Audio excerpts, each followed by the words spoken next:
Hi, thank you so much for joining me on another episode of Real Listings, Real Lessons, Real ROI. In this occasion, we are going to be talking about a listing in New Hampshire and seeing what is going on, that is great with them and what is not so great with them. Again, not meant to throw shade, it's just we are trying to learn from them so you guys can be better hosts and I can be a better builder. So let's dive in right away into the details of this listing.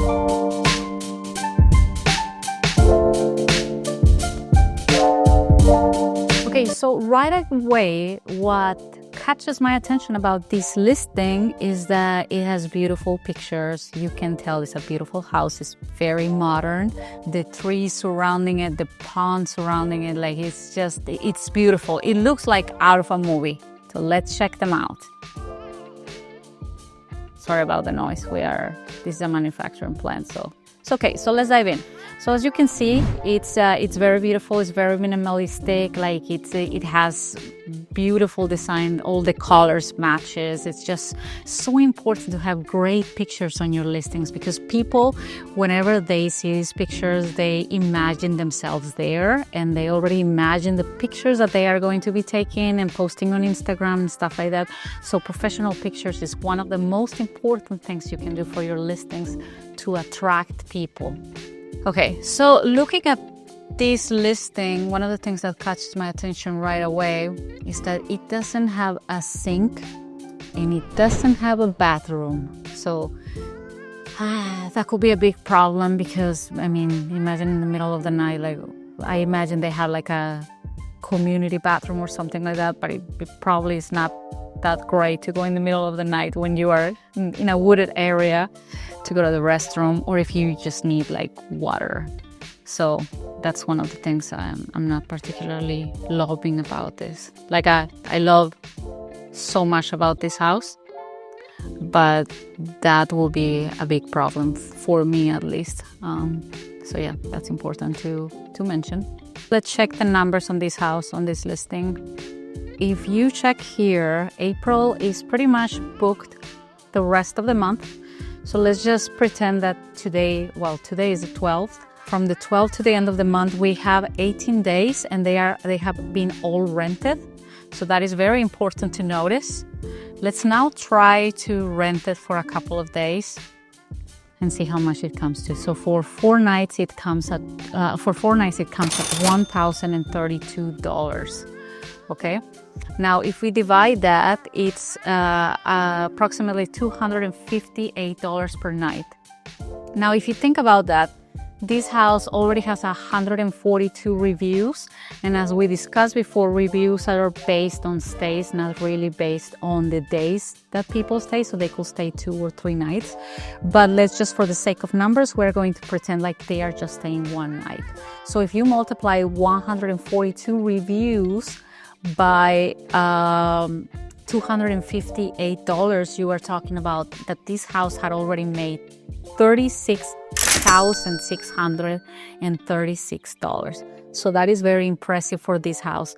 I can understand why this house, even though it's so beautiful, the cost per night is only $258, and that is because it doesn't have a bathroom in the house. So I imagine that is probably a kind of a big problem for a lot of people that would like to stay there.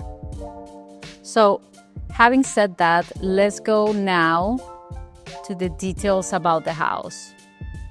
Okay, it's talking about that it's a Nordic-inspired cabin, that is a 2-3 minute walk. Let's see if it says something about the bathroom. Every cabin, quiet campfires, use fireplace, friendly grill. Okay. I don't know if I'm missing it or they just didn't include it. Hot showers. Oh, no, never mind. It says that within a 2-3 minute walk, you basically have a bathhouse, which again, it could be a problem if you are wanting to go in the middle of the night to the bathroom and it's a 2-3 minute walk. Okay, so, but they did make note of it.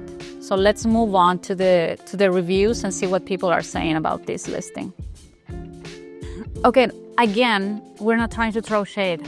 Like, honestly, like I can understand why this host went with no bathroom. They probably have many little tiny homes in the area, and like it was probably easier to create like a communal or like a community bathroom. I really think like, well, that's not for me. There's probably a lot of people that they are okay with that, and that is absolutely awesome. Like this listing is beautiful.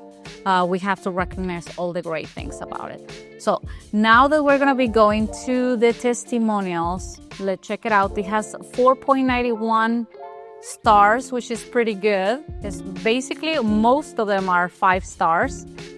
Check-in accuracy, cleanliness, and location is just very good.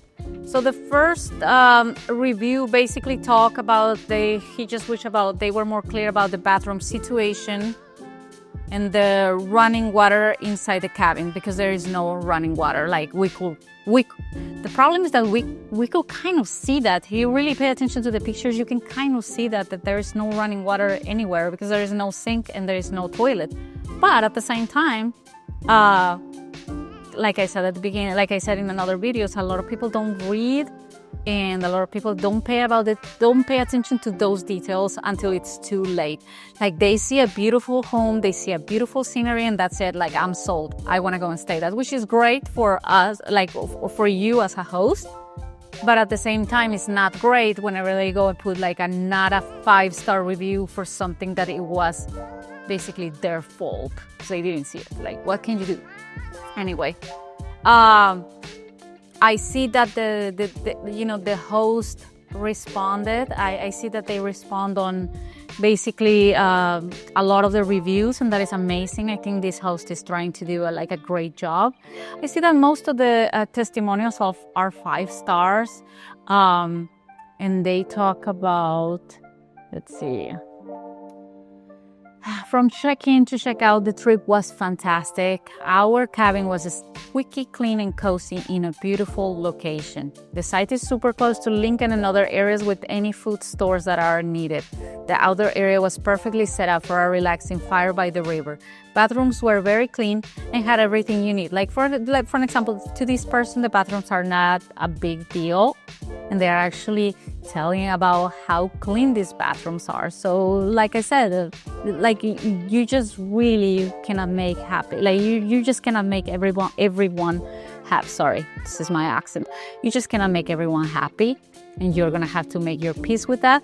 But at the same time, I really think how it is very important that whenever you have like a tiny home that is controversial in any kind of shape or form like this, it's very important to be a good host and have a good response to these complaints. Like, I understand this person probably like rolls her eyes or his eyes once in a while whenever they read stuff about the bathrooms, because they are very clear about it. But is the way it is. Okay, so basically that is it for this listing. Again, I think it's a very profitable listing. It's very beautiful. I think that the location makes a big difference. People want to take pictures in beautiful places. People want to stay in beautiful places. But if you have seen other videos about listings, they are a lot of the times in the middle of nowhere. Like, you really don't need like a lot to make it beautiful. Like, you can add like a barbecue area, you can add some chairs, you can add some lights, you can add things like that. The people that just want to have a free weekend, or they just want to be in nature for some days, they absolutely appreciate that effort. So anyway, thank you so much, and I will be back with another listing that we can discuss.